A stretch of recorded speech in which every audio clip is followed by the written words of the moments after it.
everyone and welcome to my channel. So we are on episode 7 of And Just Like That, and this is supposed to be a big episode because Aiden finally returns, and I think the next big episode will be when Samantha returns. Even though it's just for a cameo, I think they're gonna leave us hanging until the last episode. So I will talk about Aiden at the end of this video because it was the most important part of this episode. So let's start with Naya. Poor Naya. She had nothing in this past episodes, and I mean plural, episodes. There's nothing going on in her life besides, you know, her divorce from Andre, and she wants to spend Valentine's Day by herself cooking some chocolate souffle. Why is she going to a bookstore to buy a whole book on souffle if you can just Google a recipe? I do appreciate the fact that they went to a physical bookstore. I love a good bookstore. The smell of all the books. So people, support your local bookstore. More importantly, support your local library. Lisa, LTW. So Lisa has been having a problem with Herbert helping her out with money. Like, you know, he offered her a loan to help her with her documentary, and then he offered her a car ride during that whole, you know, blizzard in the last episode. Was it the last episode? Yes, it was the last episode.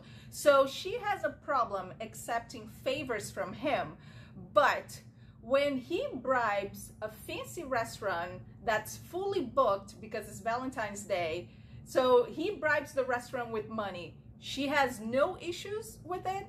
She actually fist pumps him. Make it make sense. Lisa and Herbert's son is dating this girl, Baxter, and her parents booked a hotel suite for these two kids, because I don't even think they're 18 yet, to spend Valentine's Day together. Does anyone please think this is weird, or am I too old school?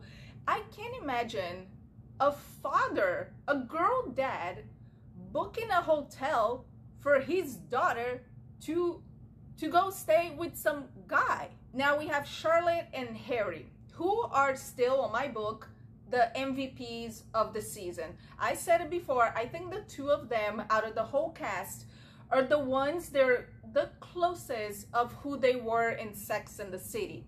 Well, besides Anthony, because Anthony still delivers the best one-liners of the show. Charlotte and Harry are like ridiculously cute and funny in their own way. And I told you a couple episodes ago that I knew she was going to work again. She was going to take that job at the gallery that man offered her during Lisa's fancy dinner party, and it was about time. She bends over backwards so much for her kids, to the point that they take advantage of her. I thought Rock and Lily at the beginning of And Just Like That were that, you know, they were so well behaved and cool kids, and now they just became brats. And then we have Miranda, who meets this woman called Amelia at the bookstore where she's with Naya, and she recognizes Amelia's voice from an audio book that she listened to. So Amelia, she's a voice actor who records audiobooks.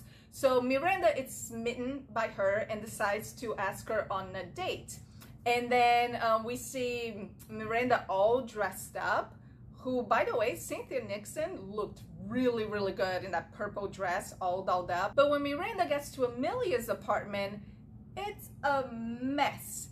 I mean, granted, Amelia's apartment, it's way more realistic to an average New York living situation than the luxurious, spacious apartments that all the ladies live in. So I was like, when I looked at Amelia's apartment, I was like, yes, that looks more like New York. But why in the world have someone over, and not just someone, a date over, if your place is a mess? Like, some people lack self-awareness, and I don't care that the place is small. I actually like small places, like a cute little studio, as long as it's clean and organized. But this lady had cat litter with the poop in it. oh my gosh, the laundry wasn't done. She had no sheets on the bed. I was like, what is going on here? I was like, run, Miranda, run. And she did run. And then Shay, oh yeah, Shay. How badly are they trying to redeem Shay? Like, the writers must be so desperate for us, the viewers, to like Shay, because now Shay, it's rescuing stray lost dogs from the street and it's about to go work in a shelter. I was like, oh man, they really want to redeem them. Now let's talk about Aiden. The long-lasting debate of Sex and the City was that, you know, you had the fandom, you always had someone that was Team Aiden or Team Big. And Big was the fireworks. Aiden is the fireplace. I always say that, you know, men, you can find men that are either firework or a fireplace. Like fireworks, it's something exciting, and you know, you get that rush of adrenaline from the booms and the spark and all of that, and you're just like in awe. But then it ends really quickly. A fireplace, it takes a little bit to warm up. It takes a little bit for you to warm up to them, but then once you know the fire is going, it keeps you warm longer. And I think Carrie wanted both. She wanted the fireworks with Big, and she wanted the fireplace with Aiden. And I think it's really sad that Aiden was always the second choice. Like, he had to wait for Big to literally die for Carrie to choose him. So Carrie and Aiden, they set up this date on Valentine's Day, and she goes to this restaurant and she's waiting for him. He's late, like 30 minutes late. And I didn't think he was going to stand her up, because we saw the pictures that came out of them having dinner. So I knew he was going to show up, but I really thought he was making her wait on purpose to let her sweat a bit. You know, karma exists. So maybe, you know, Aiden was like, you know, she treated me so bad for, you know, all these years that I'm just gonna make her wait, you know, a little bit. By the way, how bad was that restaurant? Like, it had to be a really bad restaurant to be that empty on Valentine's Day, because that restaurant only had maybe like 3 tables occupied, and it was like, you know, 2/3 of the restaurant was empty. And why did Aiden only give Carrie an address, not the name of the restaurant? I found it so weird. If somebody told me like, meet me at 750 Beach Street, I'll be like, okay, but what's the name of the place so I can look it up? I want to see the menu. What's the name of the bar? Don't give me just an address. So the fact that Carrie didn't even know the name of the restaurant,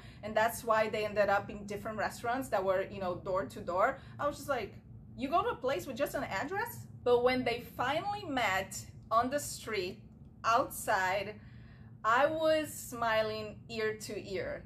I mean, I am a sucker for those meet cute moments, and that hug between them, oh, that hug was so comfortable and familiar, and the way he gently stroked her hair, I was just like, oh man, my heart melted. And I know, I'm a sucker. So they take a cab after dinner and go to her place, and when Aiden comes out of the cab, he realizes that she still lives in the same apartment, and that brings a lot of bad memories to him. Like, that place was the place that they shared once. Not even shared, but it was the place that he owned, because remember, she had to buy the place from him having basically like PTSD from standing in front of that building. It was probably the most relatable moment of the season. I've lived with a boyfriend before, and I cannot imagine getting back together, even by twist of fate, to go back and live at that apartment again. Because even though, like Carrie said, there were great moments, but the bad moments were awful. And it's that thing when, you know, what they say, you can have 1,000 great comments on your Instagram or on a video, but then there's that one bad comment, that one troll that gets to you, and it's the only thing that you can focus on. It's almost a self-preservation thing. So even though, you know, I think that, oh, that moving date, the happiness of moving date, you know, the great sex on the bed or on the couch, all those great memories are fogged by those bad moments. So I felt for Aiden. So Aiden tells Carrie he's never going in there again, and he turns around and we're like, oh, what is going on? And then he says, fuck it, this is New York, there are hotels around, right? And then they kiss. But I'm wondering, if he's not going in that apartment again, what is going to happen? Is he just going to be a one-night stand at a hotel or a little fling?